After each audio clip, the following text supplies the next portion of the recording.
Hey guys, we are back today with a bonus video. This is Jim, and we finished all 30 videos in this series, but during this series I asked you to comment in the comment section if there's an ETF you would like to see to be able to determine how much of the ETF that you wanted to see, how much of that ETF you needed to own, how much dollar figure of that ETF invested to be able to reach $1,000 a month. And it looks like we got 4, 8, 12, 13, 14 separate ETFs. And I'm just going to go ahead and just real quick run through each of the 14 ETFs here in this one video. Now, the entire video series here for these 30 separate ETFs, this is what we did. We analyzed today's ETF, went over to their webpage and tried to determine what they did to reach that dividend yield. Went over to Seeking Alpha and tried to determine an average historical dividend yield from their daily dividend chart. Then came over to my compound interest analysis calculator and calculated how much of each ETF that we needed to own in our portfolios to hit $1,000 a month received from the ETF in question. And then we compared each ETF to the S&P 500 and how it performed against the S&P 500. But in today's video, we're just going to kind of do a quick recap. We're not going to go through the entire length that we did for each of these ETFs. We're just going to try to determine with their dividend yields that we find how much of these ETFs we need to own in our portfolios to hit $1,000 a month. And over on this tab right here, I already have all of the ETFs up, all of their names, and I found their dividend yields over on Seeking Alpha and what's the method that they used from there that I found on their website to be able to pay us this dividend yield. And then I have hidden in this between these two columns here the amount that you need to own of this ETF with this current dividend yield to hit $1,000 a month in dividends. And if you stick around to the end of the video, I'm going to show you how you can take any fund with the current daily dividend yield.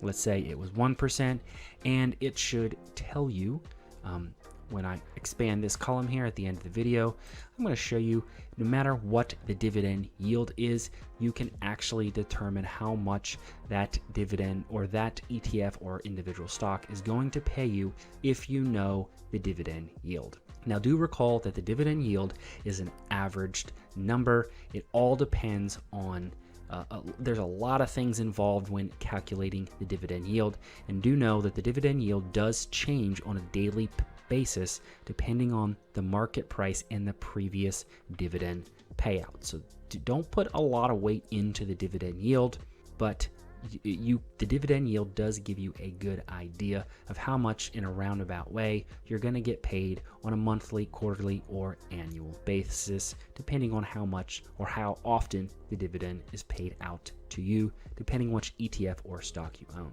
So if you wait to the end of the video, I'm going to show you how you can calculate that by yourself. So we have these 16 or 14 different ETFs: SVOL, SDIV, BST, ENB, VNK, VNQ, SCHH, SMG, OUSA, DJIA, ZIM, USOI, IEP, SCHG, SPYG. SVOL is Simplify Volatility Premium ETF. Here is their webpage, and SVOL employs option contracts and futures contracts to be able to pay you that premium. We have it written down here, and over on Seeking Alpha, we came to about a 19% dividend yield. Very nice dividend yield. You take a look at their dividend history, and over the past year, it's been anywhere from 26 cents all the way up to 39 cents. Which brings us to about that 19% dividend yield. Now, the fund has been in the market for over 12 months, and this is what it has come to, and it looks like a very solid dividend yielding fund. SDIV is Global X's Super Dividend ETF. over on their website, SDIV. Few things to note here. They claim it has high income potential. They distribute monthly distributions, and they have a global exposure. They invest in equities from around the globe that can help diversify both geographic and interest rate exposure. Over on Seeking Alpha, SDIV, looks like before the March of 2020 crash, where the market price decreased, which already artificially inflated the ETF or the dividend value, it looks like it ranged anywhere from 6 to 8%.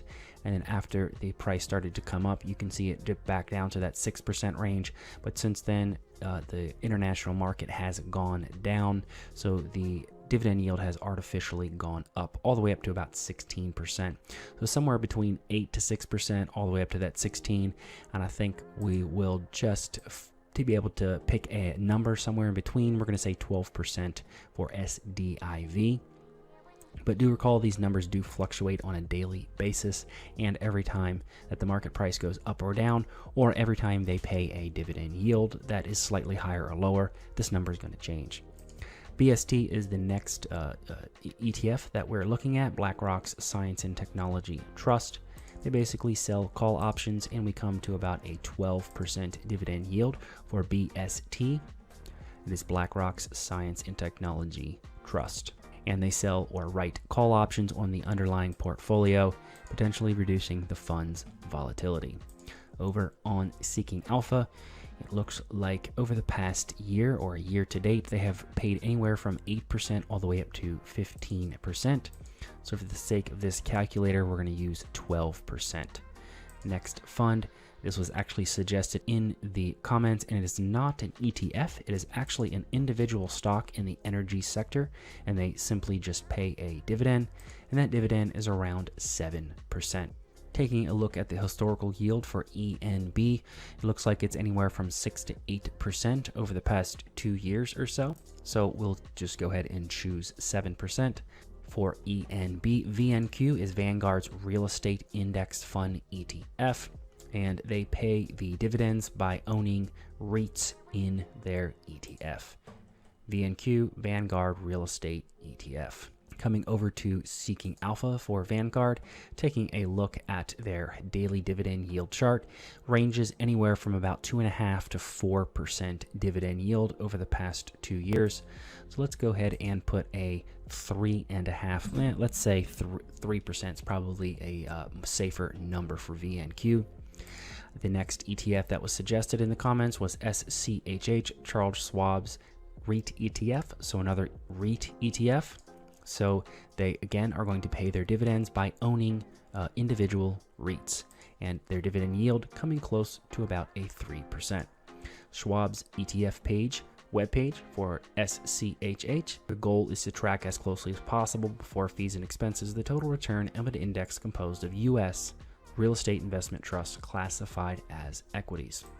Over on Seeking Alpha, SCHH, very similar to VNQ, anywhere from about 2% to 3%. Doesn't look as high as maybe VNQ would pay out, but that is what we are looking at.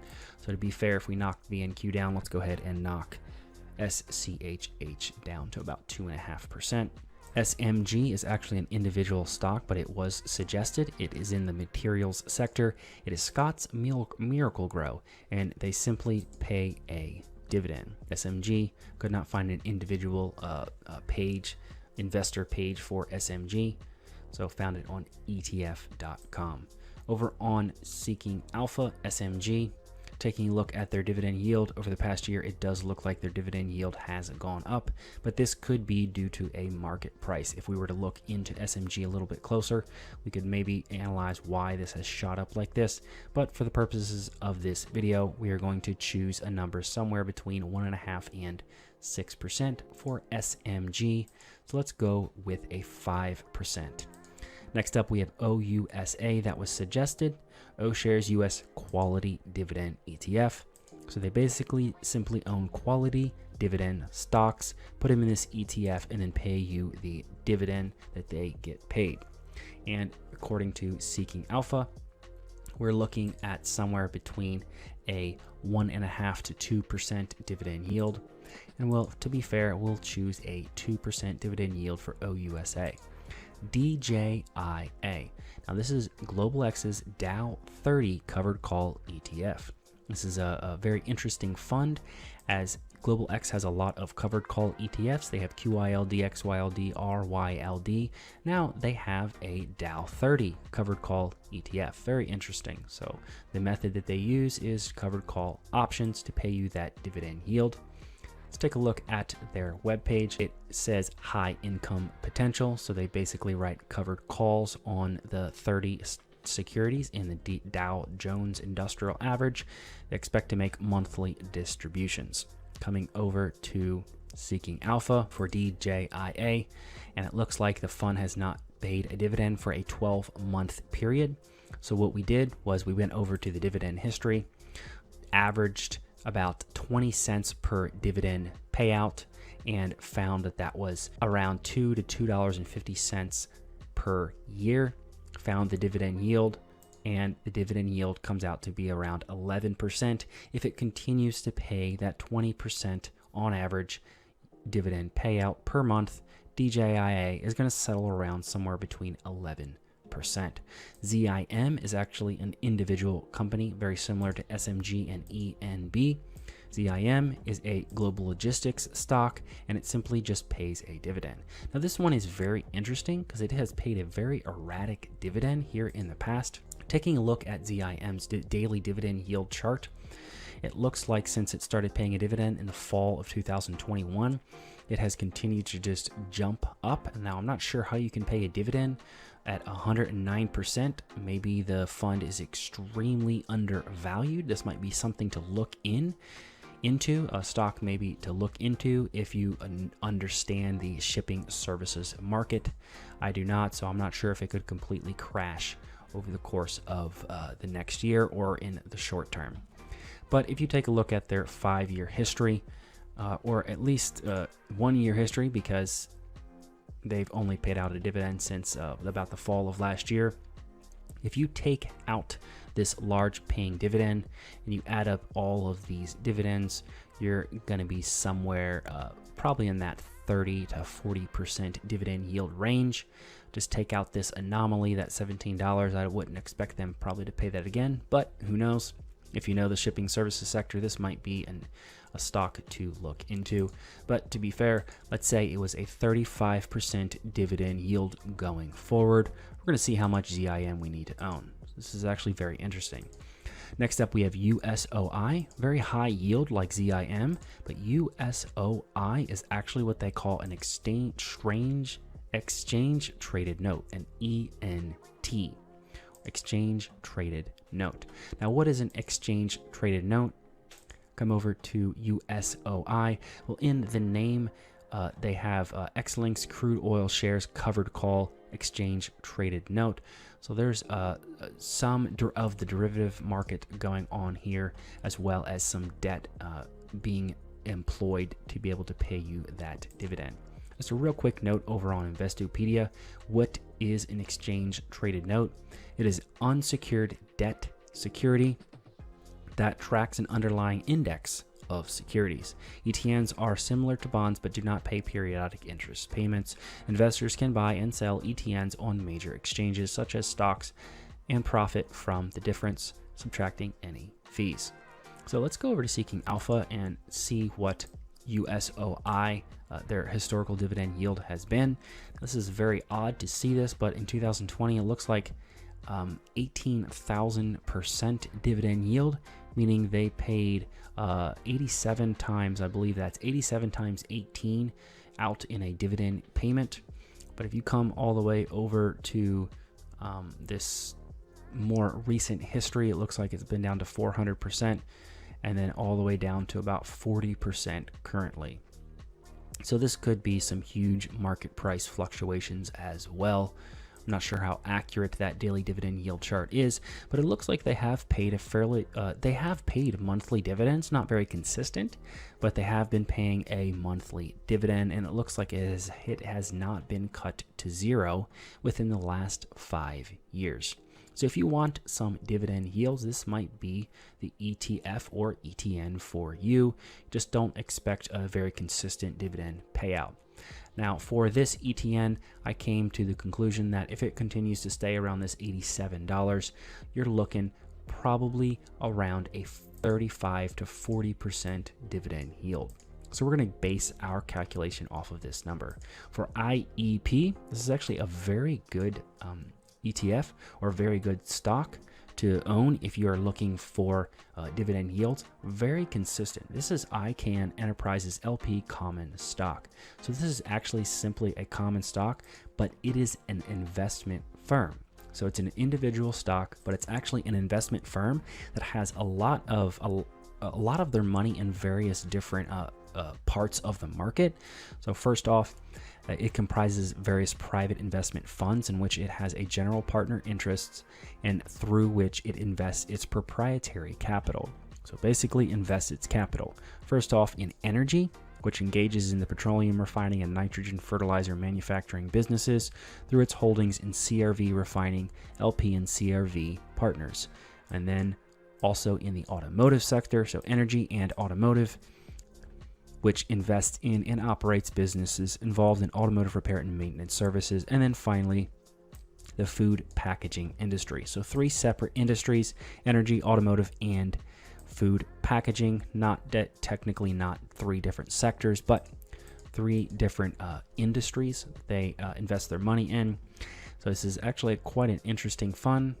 We take a look at IEP's daily dividend yield chart over on Seeking Alpha, and I was actually surprised to see that it's been fairly consistent over the past 2 years. Now, before March 2020, again, it was fairly consistent around that 10% yield. Now, after that March 2020 upset in the market, you're sitting around anywhere from 13% all the way up to about 16%. So for our calculation, we're going to choose 15%. I'd feel very comfortable with that. So looking at this list, this actually seems to be probably one of the better ETFs on the list, or one of the better securities on the list to choose from if you are purely looking for a dividend payout. Now, the 2 remaining ETFs are simply just growth ETFs. They invest in growth stocks and receive the dividends from those growth stocks and pay you that dividend. Now, SCHD is Schwab's large cap growth, and SPYG is SPDR's portfolio S&P 500 growth ETF. Taking a quick look at Seeking Alpha for SCHD, here you go, anywhere from 0.3% all the way up to 0.6%, not much for the growth stocks. And then for SPYG, invested in the S&P 500 growth stocks, 0.6 all the way up to 1%.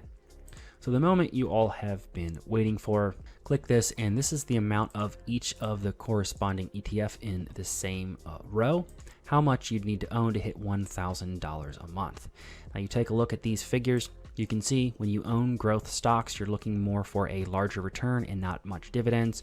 So you would need a larger amount. These are the largest on the lists, obviously, because you have the lowest dividend yield. So a lower dividend yield, basically meaning you need more of it to pay you $1,000 per month. Now, the lowest on this list is these funds right here, ZIM and USOI. But if you recall, these 2 were very erratic dividend paying stocks. You have no clue that these types of dividend payouts are actually going to continue. So it does look pretty good. If you were to own $30,000 of USOI or ZIM, you would get that $1,000 a month, but who knows if that were to continue. I think, in my opinion, the funds that probably the top fund on this list is IEP, or ICANN Enterprises LP common stock. Remember, they invest in the automotive, energy, and food packaging. $80,000 to receive $1,000 a month. Probably one of the better funds on this list. And then I would say the next 3 are the SVOL, SDIV, and BST. Very close to around that $100,000 mark for these 2 at 12%, and $63,000 to hit $1,000 a month.